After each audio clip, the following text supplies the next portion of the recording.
So we have with us Mr. Sankarson Banerjee, sir. Welcome at the ETCIO third edition of Cloud Plus Summit. First thing first, you had a keynote. Tell us about the keynote, key takeaways that you would like to recall and reshare with our viewers. Yeah, my core keynote takeaway was that the move to cloud is inevitable because clouds, the hyperscalers are going to eventually eat away all data center capacity, server capacity, and therefore enterprises will become very subscale and therefore find it hard to put up their own private data centers or even get space from a commercial data center.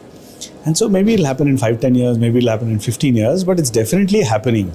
It's already happening today, it'll keep happening, and that direction is inevitable. And therefore, we have to start preparing. It's not a straightforward thing to say, I'll tomorrow move to cloud. It's a cultural shift, it's a technology shift, it's a policy shift. It's a lot of work, and that work has to start because otherwise we'll be caught unprepared. Okay. And now on that opinion of yours, I would like to know what are the challenges that you see and what are the key trends that you see that is there in this particular and specifically with your sector? One big challenge, of course, I'm in the financial sector. One big challenge is we deal with particularly sensitive data. So recasting the policies and the protections around that data is a challenge. I mean, so far our policies are all centered around on-premise, so rewriting them to take advantage of the cloud, to accommodate the quirks and insecurities of the cloud as opposed to the insecurities of the on-premise. Those changes take time. They take a little bit of effort. They take some maturity cycle. It is not going to happen on day one. So that's the biggest challenge, I think, for us. For financial sector, a little more because we deal with sensitive data.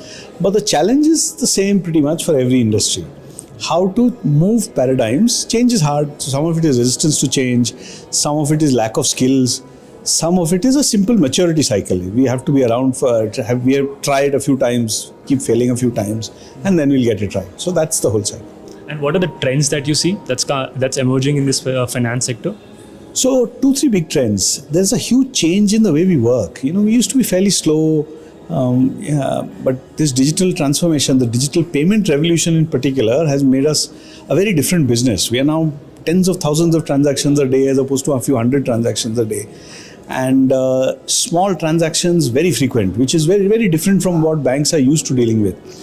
Then things like real-time risk management, all these trends, AI-based decisioning, all these trends are coming and therefore changing our underlying business. Fintechs are challenging us using these trends and therefore banks are forced to adopt.